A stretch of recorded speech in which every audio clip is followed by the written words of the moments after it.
Halo semuanya, di sini kita bakal ngebongkar rahasia-rahasia soal baja. Ya, tujuannya simple, mengubah sepotong logam yang tadinya misterius jadi sesuatu yang bisa Anda pahami dan las dengan penuh percaya diri. Anggap aja ini panduan praktis buat salah satu material yang paling sering kita temui. Coba deh bayangin situasi ini. Anda lagi di bengkel, udah siap mau ngerjain proyek. Terus, di depan Anda ada sepotong baja. Pertanyaan simple tapi krusial muncul. Ini baja apaan ya? Jawaban dari pertanyaan inilah yang bakal nentuin proyek las Anda sukses atau malah gagal total. Oke, kita bahas lebih dalam ya. Ini nih, dilema klasik yang pasti dihadapi semua tukang las atau siapapun yang hobi bikin-bikin. Penting banget buat kenal dulu sama logam dasarnya sebelum kita mulai kerja. Intinya tuh begini, kita nggak bisa asal-asalan milih cara ngelas. Kalau kita nggak tahu sifat materialnya, hasil las-lasan kita bisa jadi rapuh, gampang retak, ya pokoknya nggak bisa diandelin. Jadi kenalan sama si logam ini adalah fondasi utamanya. Terus solusinya gimana dong? Nah, caranya adalah dengan memahami kepribadian tiap logam. Kepribadian ini sebenarnya adalah sifat-sifat mekanis bawaannya yang nentuin gimana logam itu bakal bereaksi pas kita olah. Pertama, kita ngomongin soal kekuatan. Gampangnya gini, kekuatan itu soal seberapa besar beban yang bisa ditahan sama logam sebelum dia akhirnya nyerah alias patah. Makin kuat, ya makin besar juga beban yang bisa dia tanggung. Selanjutnya, ada kekerasan. Kalau ini lebih ke kemampuan permukaannya buat nahan goresan atau kikisan. Biasanya sih logam yang lebih keras itu lebih kuat juga, tapi nggak selalu begitu loh. Nah, yang ini penting banget nih buat proses pembentukan, plastisitas, atau yang lebih sering kita sebut keuletan. Ini tuh ukuran seberapa jauh sebuah logam bisa kita tekuk, kita tarik, atau kita bentuk macam-macam sebelum dia akhirnya patah. Coba deh perhatiin bedanya.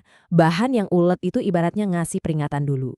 Dia bakal melengkung sebelum benar-benar putus. Nah, sebaliknya, bahan yang getas itu krek, tiba-tiba aja patah, tanpa aba-aba.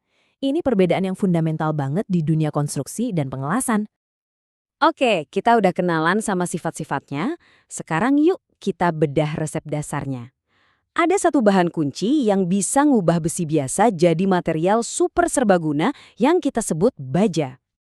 Dan bahan rahasia itu adalah karbon. Yep, sesimpel itu. Baja itu pada dasarnya cuma besi yang dicampur sedikit karbon. Rentangnya emang kecil banget, tapi percayalah, perubahan sekecil apapun di rentang ini bisa bikin perbedaan yang luar biasa. Nah, ini dia trade-off-nya, alias ada harga yang harus dibayar.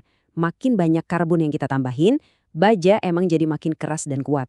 Tapi, akibatnya, keuletannya jadi turun drastis.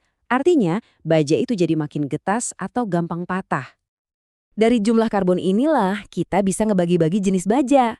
Baja karbon rendah itu yang paling ulet dan gampang banget dilas, cocok buat konstruksi umum. Makin ke atas, ke karbon tinggi dan baja perkakas, kita dapat material yang kerasnya minta ampun. Cocok buat bikin mata bor atau pisau, tapi ya itu, makin susah juga buat diolah. Tapi resepnya nggak berhenti di karbon aja.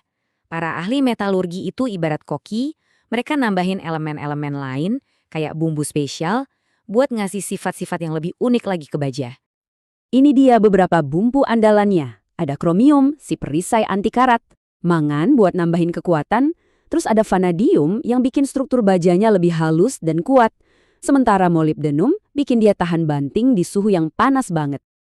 Dan paduan yang paling terkenal, tentu saja baja tahan karat atau yang kita kenal sebagai stainless steel.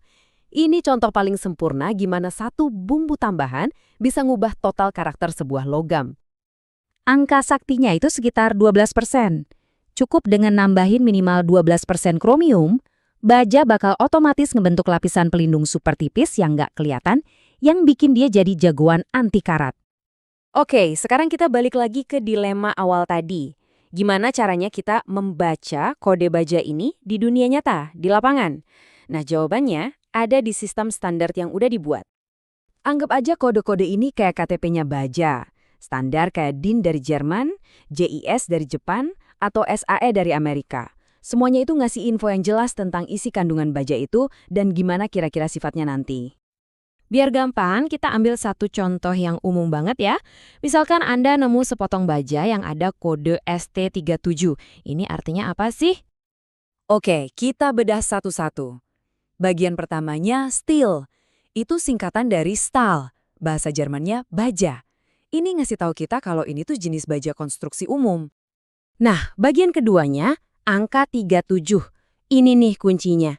Angka ini ngasih tahu kita kekuatan tarik minimumnya, yaitu 370 Newton per milimeter persegi. Dari sini kita jadi tahu seberapa kuat sih baja ini. Dan selesai. Gitu doang cara bacanya. Sekarang Anda tahu kalau ini bukan sembarang baja. Ini adalah baja konstruksi yang cukup kuat, ulet, dan bisa diandalkan. Info ini langsung ngebantu Anda nentuin cara ngelas yang benar, kawat las apa yang harus dipakai, dan cocoknya buat proyek apa. Jadi pertanyaannya sekarang bukan lagi ini baja apa ya, tapi setelah Anda bisa baca bahasanya dan paham kepribadiannya, karya hebat apa yang bakal Anda ciptakan selanjutnya?